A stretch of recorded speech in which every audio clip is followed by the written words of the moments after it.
네, 출애굽기 강의 37번째 시간입니다. 자유를 향해 부르시다라는 큰 제목하에 도둑질하지 말라라는 오늘 본문의 소제목을 가지고 출애굽기 20장 15절, 시편 37편 1절에 3절 말씀으로 함께 은혜를 나누도록 하겠습니다. 지난주에 이 해외 투표기에 나올 법한 사기 사건 하나 있었죠. 다 아마 보셨을 텐데 참 어처구니 없는 사건이 벌어졌죠. 한 국가대표 선수가, 전직 국가대표 운동선수가 꽤 나이 차이가 많이 나는 연하의 남성과 결혼을 한다라는 소식이 발표가 됐어요. 전 처음에 이 기사 보고서 그런가 보다 했는데 뭔가 댓글들이 심상치 않다라는 댓글들이 실리더니 연이어서 그 다음날부터 곧 이어서 아주 줄줄이 믿기지 못할, 기사를 보면서도 이게 맞나? 라는 믿기지 못할 기사들이 쏟아졌죠. 그러니까 전직 국가대표 선수가 여성이었는데 결혼하려고 했던 남성이 제보가 올라오기를 처음에 올라온 게 이 남성 아니다, 여성이다, 이게 뭐지? 그런 생각이 좀 들었고, 재벌 3세 미국에서 자라고 승마 선수였다고 했는데 보니까 아니다, 이 친구 강화도에서 자랐다. 승마 선수 아니고 승마 고등학교도 다닌 적은 있는데 중간에 그만뒀다 부터 시작해서 사기 전과가 다수가 있던 게 밝혀졌죠. 그리고 현재도 사기를 벌이고 있는 중이었었던 거죠. 그래서 불과 발표한 지 며칠 만에 이 전직 국가대표 운동선수가 결혼을 취소하게 되어지고, 그날 기사가 나가는 날 아침에 이 스토킹으로 집에 막 찾아온 이 결혼하겠다고 했던 이 여성, 남성으로 알았던 이 여성에 대해서 경찰에 신고하는 그런 해프닝이 있었죠. 그러고 나서 이제 쭉 이게 어떤 일들이 벌어졌는가 아직도 전말은 다 밝혀지지 않았어요. 보니까 재벌집 3세의 혼외자라고 얘기를 했었는데, 이제 사람들이 어떻게 이 사람한테 이렇게 많이 주변에 굉장히 많은 사기 사건들이 있었는데 속아서 나왔던 것 중에 하나가 스마트폰을 켜고 금융인증서를 열고서 들어가 보면 이 사람 통장에 51조가 있더라고, 잔고가. 예, 51조가 있었다는 거죠. 사람들이 믿을 수밖에 없었는데 좀 가만히 생각해 보면 현대자동차가 20조고요. 삼성이 70조 정도의 현금 보유액이라고 합니다. 근데 51조가 통장에 있으니까 사람들이 이거 진짠가 보다 라고 생각할 수밖에 없고, 항상 다닐 때 경호원 6명인가를 대동하고 있고, 최고급 주택에 거주하고 있고, 또 이 결혼하려고 했다고 했던 이 전직 국가대표 이 선수에게는 수백만 원의 명품 가방부터 시작해서 3억 원가량의 차를 선물로 주고 계속 이랬다라는 거죠. 그리고 본인이 살고 있었다라고 추정되어지는 건물에서도 유료 투자 강연을 하면서 내가 한 번에 원래 강연하면 3억 정도를 받는 강연료를 받는 사람인데 하면서 투자 설명회를 했다고 해요. 그래서 사람들이 개인적으로 연락이 오면 투자금을 받아서 아마 계속적으로 했던 것 같아요. 보니까 지금 밝혀진 것만 해도 피해액이 10억 원이 넘는다라는 얘기가 있는데 더 많을 수도 있다라고 해요. 그럼 왜 이 전직 여성 국가대표 선수는 왜 결혼을 작정하려고 했느냐면 믿을 수밖에 없었다, 이런 정황들이. 그리고 가장 결정적인 것들이 이혼 후에 자기에게 키우고 있던 아이에게 재벌 그룹을 물려주겠다고 했다라고 해서 믿을 수밖에 없었다라고 이야기를 해요. 다들 이 사건을 보면서 어처구니 없다고 생각을 하게 되어지는데, 한마디로 사기죠, 사기. 사람들이 손쉽게 돈을 벌기 원하는 그 심리들을 간파하는 거죠. 사기를 치는 사람들은요. 보통 사람들 입장에서 이런 사기가 일어나면 대체로들은 거부를 해요. 대체로들. 왜 그러냐면 의심을 하게 되는 거죠. 일상적이지 않으니까. 그리고 또 하나는 이게 의식을 하든 이식을 하지 못하든 자기가 살아왔던 삶의 가치관과 이게 위배가 되어지는 거예요. 그래서 거부하는 거예요. 이 방식에 대한 두려움도 있기도 하고 큰일 날 것 같은 염려가 있으니까 이 방식을 거절하는 거죠. 그러면 이 사기나 이런 방식의 사기들에 대해서 종종 넘어가는 경우들은 왜 그럴까요? 내가 살아왔던 방식하고는 좀 다른데 혹시 이 사람이 말하는 방식의 이 혜택이 나한테도 돌아오지 않을까라는 이 모종의 기대가 그 안에 있는 거죠. 그리고 사기를 치는 사람들은 이 기대 심리를 정확히 파고 들어가는 거죠. 당신에게도 이런 일이 일어날 수 있습니다라고 이야기한다는 거죠. 이런 일들은 앞으로도 계속 일어나겠죠. 앞으로도 계속 일어나요. 왜 그러냐면 사람들이 자신 안에 있는 일상적 가치 너머에 대한 꿈이 다 있거든요. 내가 이렇게 살 사람이 아닌데 라든지 언젠가 한번 뭔가 벼락 같은 행운이 나한테 찾아오길 바라는 마음들이 한 번씩은 있단 말이죠. 그러니까 로또를 사기도 하고, 그렇죠? 로또를 사기도 하고, 어떤 누군가가 갑자기 재정이 늘어났다는 얘기를 들으면 내가 너무 바보처럼 사는 건 아닌가에 대한 그런 생각을 해보게 돼요, 다들. 그러다 보니까 언제든지 사람들의 이 기대 심리에 파고 들어가는 이 범죄들이 일어날 수밖에 없는 것이죠. 자, 오늘 말씀의 주제가 도둑질하지 말라예요. 도둑질하지 말라. 이 계명을 아주 원시시대에 갑자기 담 넘어 들어가서 뭔가를 훔치는 정도의 아주 표면적 개념 또는 법률적 개념으로 인해서 이게 절도나 누군가에게 상해를 입히는 것만 우리가 도둑질하지 말라라는 계명으로 좁히면 이 계명 지키기 참 쉽거든요. 자, 그런데요, 이 도둑질하지 말라는 계명을 단순히 누군가의 물건을 훔치는 것, 손해를 끼치는 정도, 표면에 보이는 것으로만 규정짓지 않고요. 조금만 넓혀보면요, 이 계명 상당히 복잡하고 엄중하다라는 걸 우리가 알게 되어지는 거예요. 자, 이런 겁니다. 지금 베스트셀러에 있는 책 중에 한 권이요. 책 제목이 어떤 거냐면요, 이거예요. 도둑맞은 집중력이에요. 그러니까 여러분들의 집중력을 누군가가 도둑질하고 있다라는 거예요. 그 책을 읽어보면 그 대기업이 여러분들의 집중력을 뺏어가기 위해서 그게 이제 돈이 되어지기 때문에 SNS나 여러 가지 유튜브를 통해서 여러분들의 집중력을 다른 쪽으로 내가 해야 되는 일이 있음에도 불구하고 뺏어가는 경험들을 하게 된다는 거예요. 경험해 보시죠. 잠깐 나 원래 검색하러 들어가는데 이상하게 뭐가 뜨길래 그거 쳤는데 보니까 보고 있다 보니까 어느새 뭐예요? 네, 시간이 훅 가 있죠. 뭔 거예요? 뭐죠 이게? 시간을 내가 뭐 받은 거예요? 예, 도둑질 당한 거예요. 누군가 내 시간을 뺏어간 거예요. 이 책에 보면요, 심지어는 비만을 제공하는 식품회사까지도 다 해당된다는 거예요. 사람들의 집중력이 이게 높은 체중이요, 각각 각양각색의 뇌하수체 호르몬의 생성을 감소시켜서 집중력을 저하시킨대요. 이 비만이라는 게. 그러니까 다 그런 음식을 제공하는 업체들까지도 모종의 사람들의 집중력을 뺏어가는 굉장한 그 안에 뭔가가 깔려 있다라는 거예요. 지난 금요일에 뉴스 나온 거 보니까요, 북한 해커하고 이 작당 모의를 해가지고요, 주변에 그런 분들 있거든요. 피해 당한 분들 컴퓨터에 뭐 이렇게 클릭을 해요. 클릭을 했는데 클릭하는 순간에 그게 나의 컴퓨터에 악성 코드가 심겨져서 내 컴퓨터를 잠가버려요, 정보를. 그래서 연락이 오는 거죠. 돈을 내면 비밀번호를 줄 테니까 풀어주겠다고. 알고 봤더니 그 중에 가장 그 활동을 많이 하는 업체 중에 하나가 북한 해커하고 모의해가지고요, 778명에게 이런 식으로 누르면 악성 코드 심고 돈을 갈취하는 방식으로 해서 34억 원을 갈취했던 일당들이 잡혔어요. 이게 뭐냐면 사람들의 컴퓨터 안에 들어가는 거예요. 해킹을 하는 거죠. 그래서 뭐예요? 엉뚱한 방식으로 돈을 갈취해내는 거죠. 주변에 이거 말고도 보이스피싱 때문에 손해보는 분들 얼마나 많습니까? 그런 경우들이 발생하죠.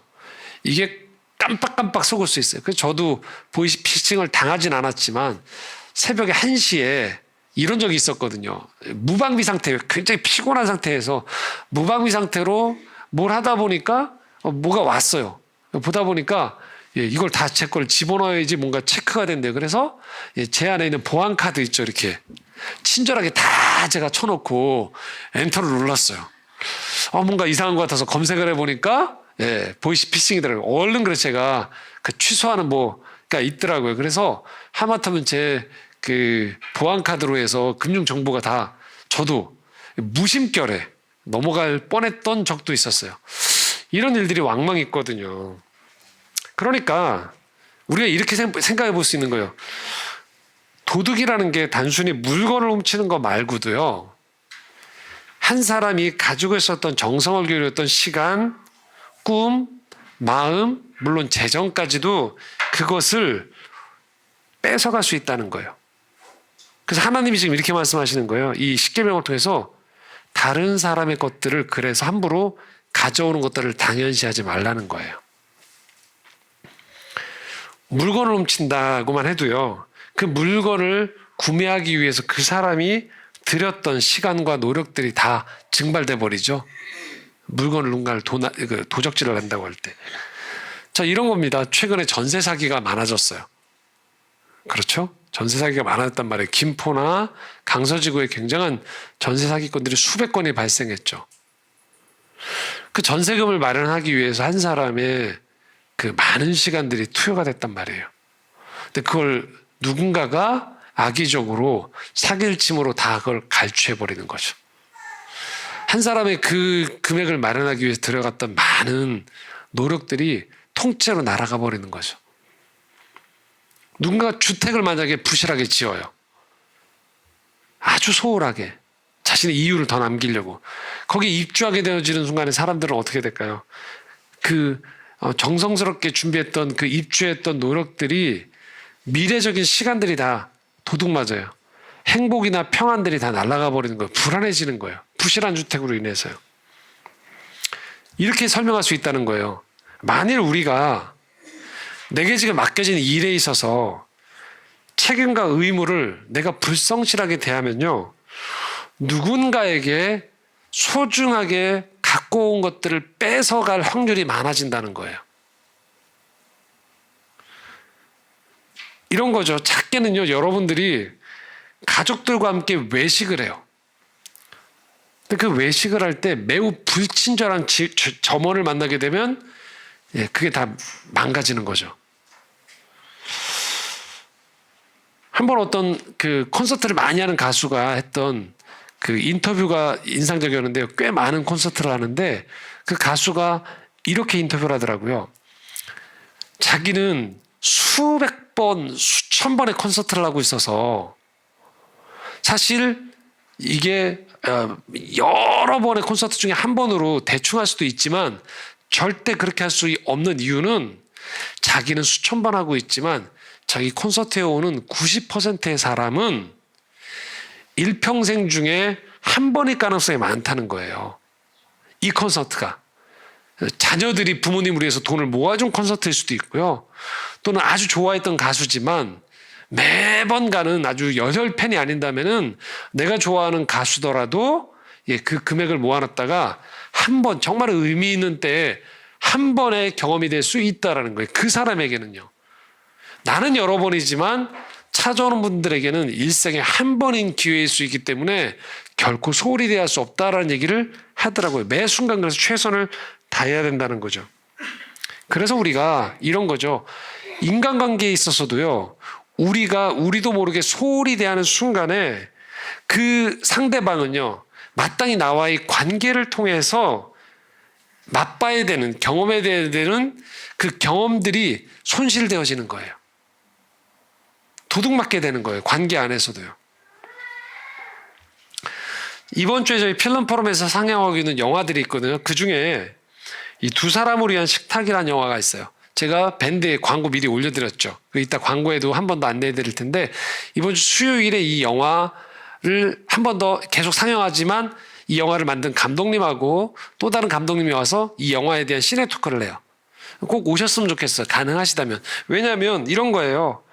두 사람인데 거기서 딸과 어머니가 나와요. 그런데 이 딸이 거식증에 걸려요. 식사를 거부하는 거예요. 잘 크다가 청소년기가 넘어갈 때 거식증에 걸려요. 나중에 정신병원에 입원을 시켜요. 나오니까 이번엔 폭식증이 걸리는 거예요. 이게 같은 성격이라고 하더라고요. 거식증과 폭식증이. 근데 이 영화가 이분들이 옛날에 다른 TV 다큐에도 나왔던 전력이 있어서 자료들이 꽤 오래전부터 있더라고요. 그리고 꽤 오랜 시간에 이 두 모녀의 이야기들을 담아냈어요. 영화에서요. 그래서 이 두 모녀의 삶의 이야기가 담겨 있더라고요. 딸이 거식증에 걸리자 엄마가 제일 걱정했던 게 뭐냐면 주변의 시선이었어요.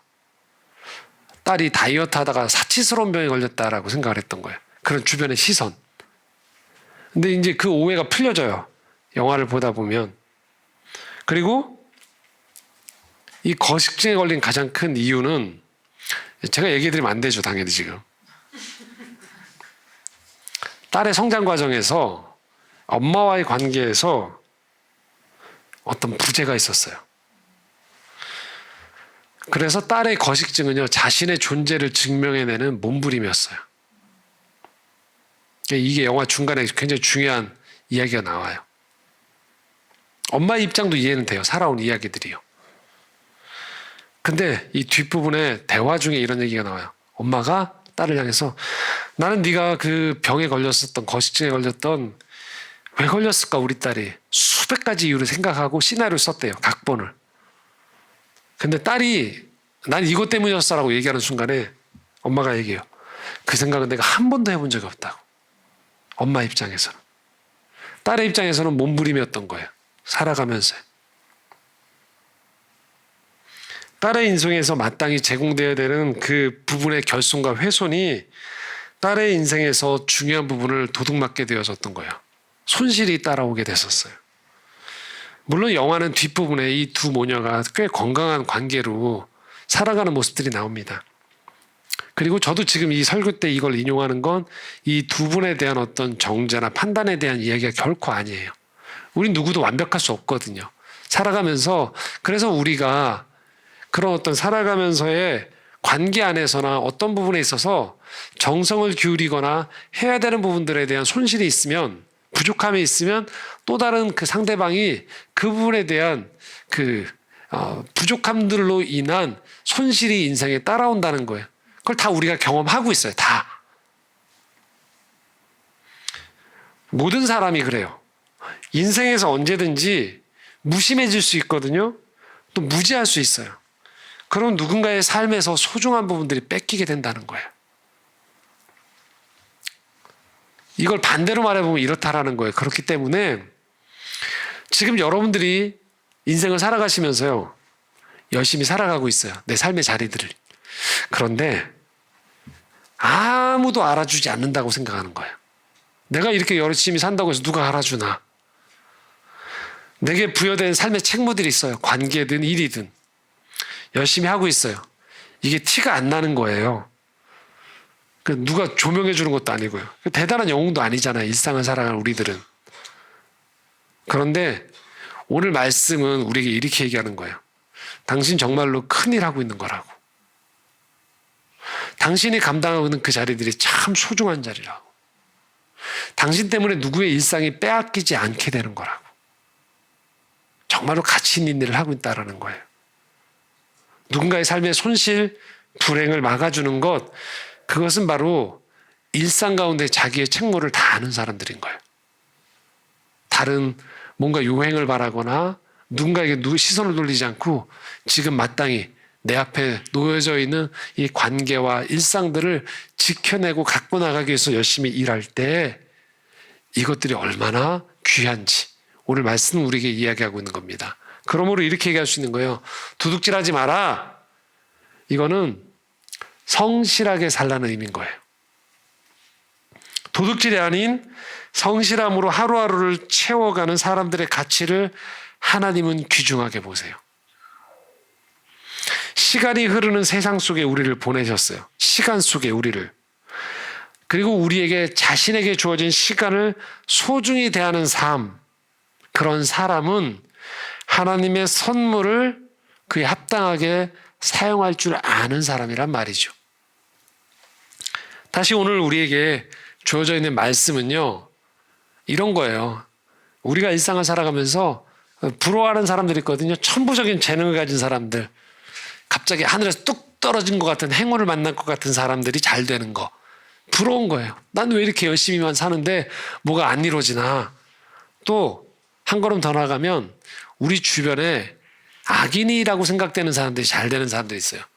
범법을 하거나 남의 눈물을 흘리게 하고 있는데 그 사람이 망하지 않고 잘 되는 것처럼 보일 때가 있어요. 그럴 때 우리는 일상 안에 있는 내가 무척 작게 여겨져요. 내가 이렇게 성실히 사는 게 어떤 의미가 있나? 선을 행하는 게 어떤 의미가 있나? 참 무가치해 보일 수 있다는 거예요. 그런 사람들에게 오늘 말씀은 우리에게 이렇게 말씀하고 있는 겁니다. 다시 한번 이 말씀 함께 읽겠습니다. 함께 읽겠습니다. 도둑질하지 말라. 악을 행하는 자들 때문에 불평하지 말며 불의를 행하는 자들을 시기하지 말지어다. 그들은 풀과 같이 속히 배임을 당할 것이며 풀은 채소같이 쇠잔할 것이미로다. 여호와를 의뢰하고 선을 행하라. 땅에 머무는 동안 그의 성실을 먹을거리로 삼을지어다. 그러니까 시편을 쓴 이 시편 기자도 지금 우리와 동일한 문제를 겪고 있는 거예요. 악을 행하는 사람이 더 잘 되는 것 같습니다. 망하지 않는 것 같습니다. 지금 내가 하고 있는 이 성실한 삶, 선을 행하려고 노력하는 이 삶이 무슨 가치가 있습니까? 라고 이 마음에 낭망이 되는 거예요. 그런데 성경은 이 문제의 해법을요, 하나님께 초점을 두라고 얘기하는 거예요. 오늘 당신의 성실함을 지켜보는 분이 계시다라는 거예요. 오늘 아무도 안 보는 것 같아도 하나님이 보시고 있다라는 거예요. 당신의 선한 마음과 행실들을요. 그렇기 때문에 선을 포기하지 말라는 거예요. 성실함이 우리가 살아가는 일용할 양식이 되게 하라는 거예요. 우리는 주변의 사람들이 잘된 것처럼 보이는 것들 속에서요, 그 외형을 봐요. 그 순간을 봐요. 그러나 궁극적으로 일상의 성실함이 배제된 상태에서의 그렇게 잘됨, 누군가의 눈물을 흘리게 하면서 맺었던 그 큰 부나 외형적인 부러움들은요, 결국은 하나님의 인도함 속에서, 하나님의 질서 속에서 망하게 된다는 거예요. 그리고 궁극적으로 하나님은, 이 세상을 창조하신 하나님은 창조의 질서대로 선과 성실을 삶의 습관과 태도로 지닌 사람들의 생활에 평안을 주세요. 그리고 영혼의 안식을 허락해 주십니다. 악한 계략과 타인의 불행을 재료로 삼아서 자신의 행복을 삼는 사람들에게 하나님은 심판하신다라고 얘기하는 거예요. 그게 믿음인 거예요. 성실함이 중요한 이유는요, 우리가 흔히 말하는 성공이란 열매를 우린 집중하지만 성실함은 줄기인 거예요. 줄기가 없이 누구에게 우연히 한 번의 열매, 성공이라는 열매를 거둘 수 있지만 줄기가 없는 열매는요, 오래가지 못해요. 지속적인 열매 맺음이 불가능하다는 거예요. 성실함은요, 그 한 사람의 하루를 책임져줘요. 주변 사람들에게 안정감을 줍니다. 그가 속한 공동체, 단체, 가정에 든든하게 서갈 수 있는 이 토대를 마련해 주는 거예요. 그렇기 때문에 성실함의 가치를 결코 우습게 봐서는 안 돼요. 지난주 금요일에 제가 한 분을 만났어요. 다음 주, 돌아오는 이번 주에 금요일 날 제가 하고 있는 어떤 모임이 있거든요. 예술가들 모임이 있어요. 크리스찬들. 그 모임에 주제 강연을 하실 분인데, 이분이 광고회사에서 26년간 일을 하셨던 분이에요. 이게 말단에서부터 신입으로 들어와서 대표까지 되셨던 분이에요. 아주 이쪽에서 굉장히 전설적인 분이세요. 근데 그분이, 보통 강사들은 이제 바쁜 가운데서 강연을 맡으면 그냥 강의를 하시거든요. 그것만 해도 감사하니까. 근데 저한테 사전에 미리 연락이 오셨어요. 사전에 좀 봤으면 좋겠다고. 이유는 다음 주에 강의를 할 때 강의에 오신 사람들, 그분들의 시간을 낭비하지 않게 했으면 좋겠다는 거예요. 그러니까 딱 맞는 강의를 했으면 좋겠다는 거예요. 그래서 저한테 미리 들었으면 좋겠다는 거예요. 어떤 상황인지, 뭘 듣기 원하는지 여러 가지 사전 미팅을 했으면 좋겠다는 거예요. 그래서 제가 마침 강남의 압구정에 일이 있어서 그 다른 교회 방문할 일이 있어서 그 교회 일정을 마치고 금요일 날 저녁에 제가 그분하고 한 1시간 반 정도 만남을 가졌어요. 이미 알고 계셨던 분이었지만 커피숍에서 앉아서 맞은편에 앉아서 저랑 이렇게 대화하는데요. 제가 1시간 반 정도 대화하는데 가슴이 울렁울렁 되더라고요. 이분의 이 살아온 이야기 때문에 뭐 과장한 얘기가 아니었어. 그분은 고민을 얘기하고 제가 얘기했던 이야기들의 풀어가는 해법을 얘기하고 있는데 그분한테 제가 이렇게 얘기했어요. 대놓고 앞에다가 마음이 울렁거리는데요. 그랬어요. 그리고 그분이 쓴 책이 있거든요. 되게 하는 님 해내는 감각에 관하여라는 책이 있어요. 되게 하는 님 해내는 감각에 대하여라는 책이 지금 출간되어 있는데 8월 달에 제가 그 책 읽으면서 마음에 쿵 하고 와닿다라는 게 있었다고 그분에게 말씀드렸어요. 그건 뭐냐면요. 정성이 느껴진다는 거였어요. 그분의 삶에서. 그 책 내용의 일부를 제가 좀 소개하려고 해요. 우리는 누구나 두드러지고 싶어 한다. 사람들과 두루 잘 지내고 회사에서 주목받으며 좋은 평가를 받고 사업에서 눈에 띄는 성과를 내고 싶어 한다. 그런데 사실 남들보다 더 좋게 기억되고 더 좋은 기회를 얻으면 더 큰 성취를 얻는 방법에 특별한 능력이 필요한 것은 아니다. 단지 지금에 가진 역량보다 내일 조금 더 나아질 수 있음을 태도로 보여주면 된다. 이게 이분의 핵심이에요. 책 전체가 관통하는. 단지 지금에 가진 역량보다 내일 조금 더 나아질 수 있음을 태도로 보여주면 된다는 거예요. 가진 실력을 통해 단숨에 경쟁자들을 이겨내고 화려한 성과로 내 존재를 증명한다면 더할 나위 없이 좋겠지만 현실에서는 꿈 같은 이야기에 가깝다. 안 일어난다는 거예요. 그렇게 경쟁자들을 단숨에 이겨내는 거, 그다음 화려한 성과 이런 거 현실에서는 꿈 같은 얘기라는 거예요. 동료, 선배, 상사의 머릿속에 노력하는 모습을 새기며 부족한 역량을 채우고자 노력하다 보면 기회를 얻고 자연스럽게 할 수 있는 범위와 역량이 커진다는 거죠.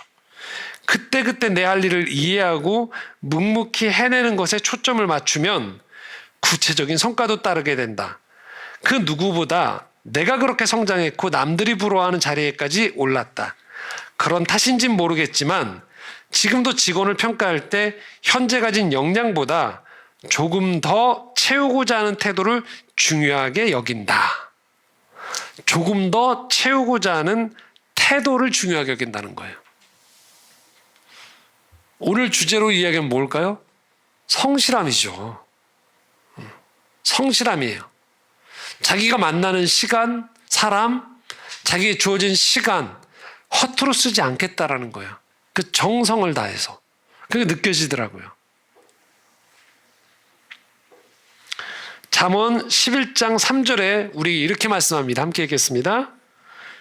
정직한 자의 성실은 자기를 인도하거니와 사악한 자의 패역은 자기를 망하게 하느니라.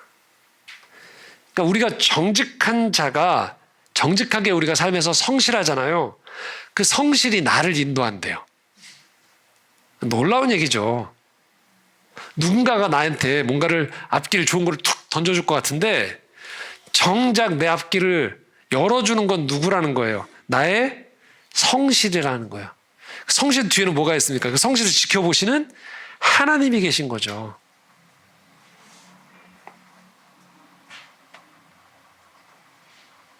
이게 인생의 본질이라는 거예요. 그러므로 여러분이 성실함이 몸에 배어 있는 것들은요, 아유, 난 언제 이렇게 개미처럼만 사나가 아닌 거예요. 여러분의 인생에 있어서 여러분들은 여러분에게 진실한 거예요. 여러분의 삶을 허락하신 하나님 앞에서 여러분들은요, 중요한 책무를 다해가고 있다라는 것입니다. 도적질하지 말라고 할 때 도적질한다는 건 바로 이 성실의 의무를 위배하는 거예요. 이 가치를 우습게 여기는 거예요. 도둑질하지 말라는 이 이면에 담겨 있는 우리의 일상이 무엇으로 이루어지고 있는지를 엄중하게 인식하면서 성실하게 하루하루를 진실하게 대하는 태도, 그것이 바로 신앙인이 가져야 되는 중요한 삶의 습관이자 마음가짐이라는 것이죠.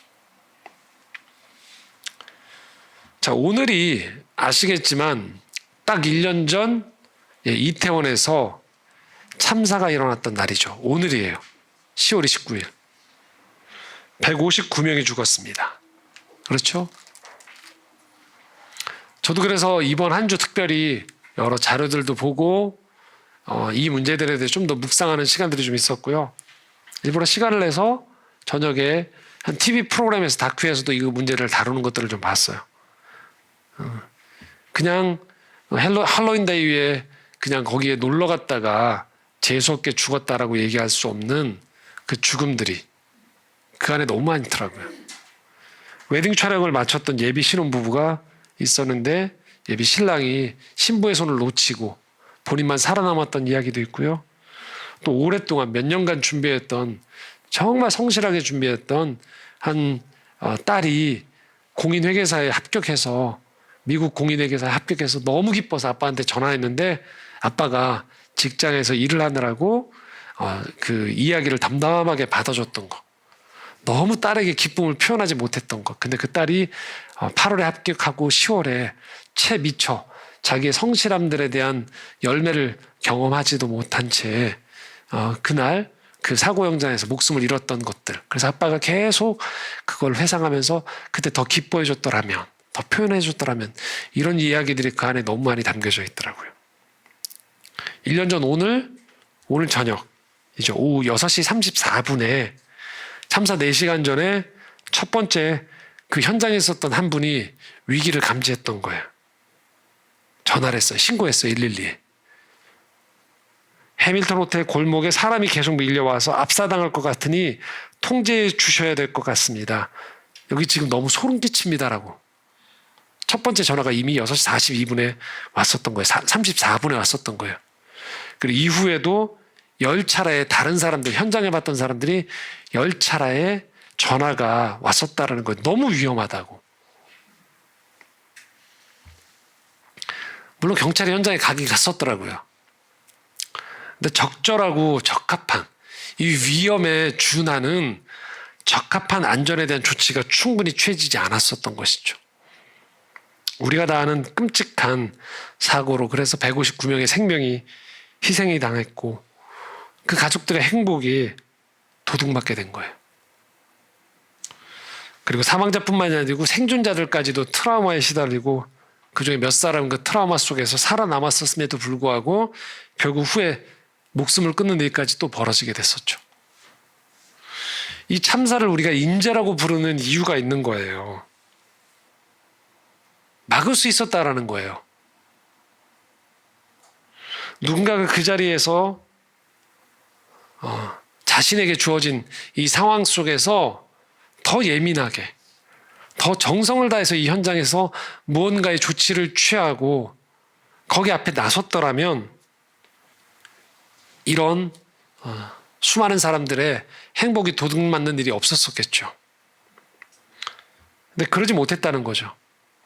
그 결과 우리가 오늘 당연한 듯 맞이하는 오늘이라는 이 시간들, 그리고 삶이라는 선물을 누군가는 도둑질 당한 거예요. 강탈당해버렸어요. 그리고 깊은 슬픔 속에서 살아가게 되는 거죠. 자, 오늘 말씀 그래서 도둑질하지 말라를 저는 개인적인 메시지로 뿐만이 아니고요.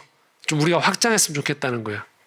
관계에서도 무심하게 대할 때 무심함 속에 결과들이 누군가에게 상처를 준다는 것들. 또 우리가 살아가는 이 사회 속에서 이 사회가 돌아갈 때 얼마든지 우리가 가해자가 될 수 있어요. 또는 방관자가 될 수 있어요. 사회 구조 안에서요. 그래서 이 도둑질하지 말라는 걸 단순히 그냥 누구 거를 갈취하는 정도로 보지 않고요. 그 안에 담겨있는 일상 안에 담겨있는 성실함과 정직함, 진실함에 대한 것들이 얼마나 중요한지에 대한 엄중한 메시지를 우리가 받아들여야 된다는 것이죠. 성실함의 가치를 포기하면 안 되는 거예요. 그리고 우리는 나의 행복 못지않게 다른 사람의 행복 또한 소중히 대하는 이 마음의 습관이 들어야 된다는 것이죠. 그래서 우리가 서로의 행복과 안전을 위해서 살아가면서 허영에 눈 떠 있는 허영에 눈과 마음을 빼앗기지 말고 우리가 감당해야 되는 삶의 책무들을 정성을 기울이는 거예요. 정성을 기울인다는 건 잘라낼 걸 잘라내야 되는 거예요. 우리가 하지 않아도 될 것들을 잘라내야지만 시간이 확보되고 마음이 확보되는 거예요. 그럴 때 우리가 그렇게 해서 갖고 나가는 일상 속에서요, 우리 주변에 작은 사람들이 보호를 받아요. 우리가 사랑하는 사람들이 평온할 수 있는 것이죠. 그리고 삶의 꿈을 키워나갈 수 있는 토대를 마련해 주는 것입니다.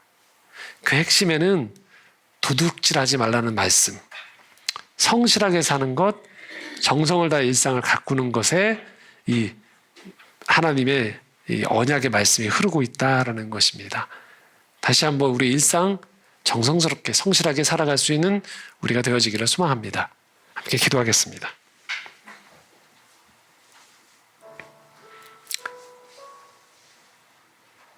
거룩하신 하나님 아버지, 오늘 우리에게 주어진 이 일상이 그저 거저 주어진 것이 아닌 누군가의 정성으로, 누군가의 성실함으로 이루어지는 일상임을 고백합니다. 또한 우리가 살아가는 매일매일의 삶에서 우리에게 주어진 책무 또한 그런 정성과 성실이 결국 하나하나 엮어져서 이 삶이 돌아가고 우리의 평안과 안녕, 평화가 찾아옴을 고백합니다. 주님, 우리가 이 오늘도 성실과 선을 행함을 지켜보시는 하나님을 의식하며 믿음 안에서 성실과 정성을 다해 살아가는 저희들 될 수 있도록 인도하여 주시옵소서.